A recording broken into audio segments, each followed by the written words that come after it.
the possible delay in the nuclear program.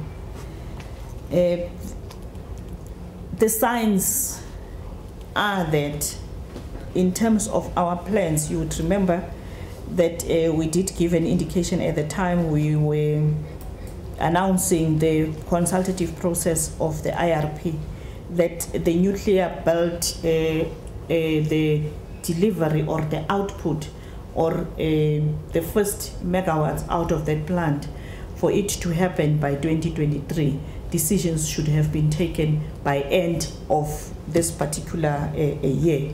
And as you know, the integrated resource plan was adopted 5 days after the events at Fukushima, and it would really be wrong for us not to consider the results or the lessons that would be coming from Fukushima. And I'm happy to indicate that I've just returned from an International Atomic Energy Agency conference on nuclear safety going forward, looking at the Fukushima experience in particular, and also considering other accidents that have happened. And I just want to indicate that those lessons are actually one of the legs for the plan that we said we need to submit and table in Cabinet.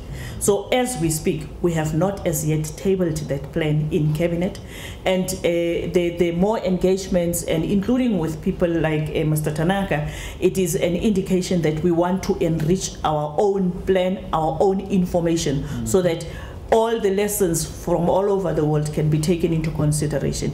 And I'm happy to indicate that once Cabinet has decided on this particular matter, we will then be able to make a pronouncement on it. So I just wanted to indicate that the word delay, potential delay in the nuclear belt is informed by that reality, that if by the end of this year we have not taken a decision, it would mean we need to have a risk mitigation type of a strategy in place so as to be able to can meet the requisite number of megawatts we would need in 2023. We think that the speed of deployment of nuclear can be much slower than we had expected before. So we made a scenario, what would happen if the deployment is slower than expected. Our scenario is thinking like currently the nuclear power in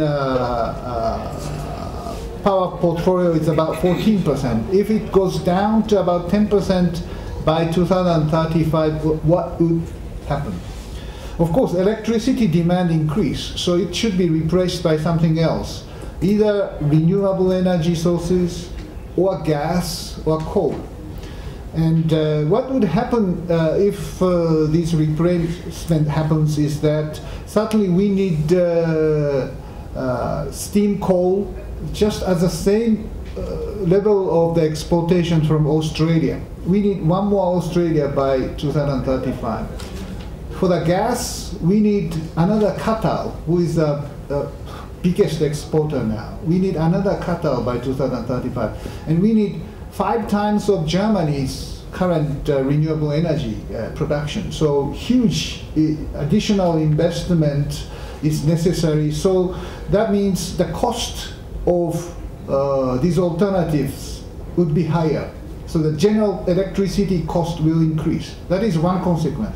Second consequence is, yes, we have to import more coal or gas, and Germany is now phasing up all nuclear by 2022. That means that Germany should import about 18 billion cubic meter of gas from Russia.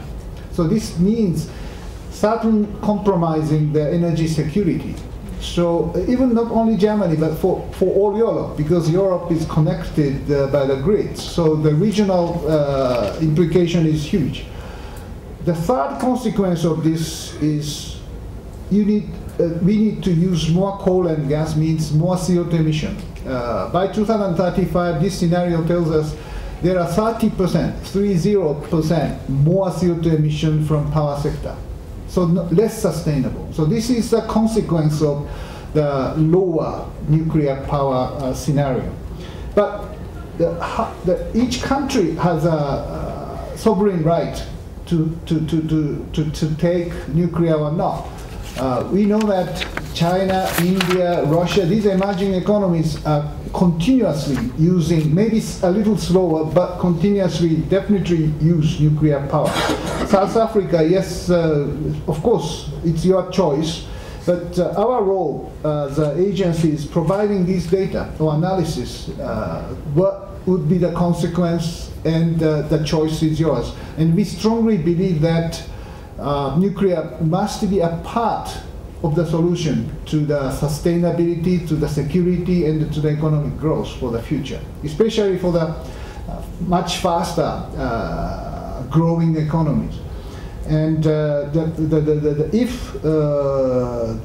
and also the question is what would happen to the coal power plant is going to be invested. Yes, certainly the coal is necessary, but if the technology lock-in happens, it's very difficult to phase to retire it earlier. It's a decision for 40, 50 years. So we strongly recommend, if the coal power plant is going to be utilized, make it CCS, carbon capture and storage, ready. When the technology is more available and usable and commercially viable with certain level of carbon price or carbon tax, then this technology should be applied, deployed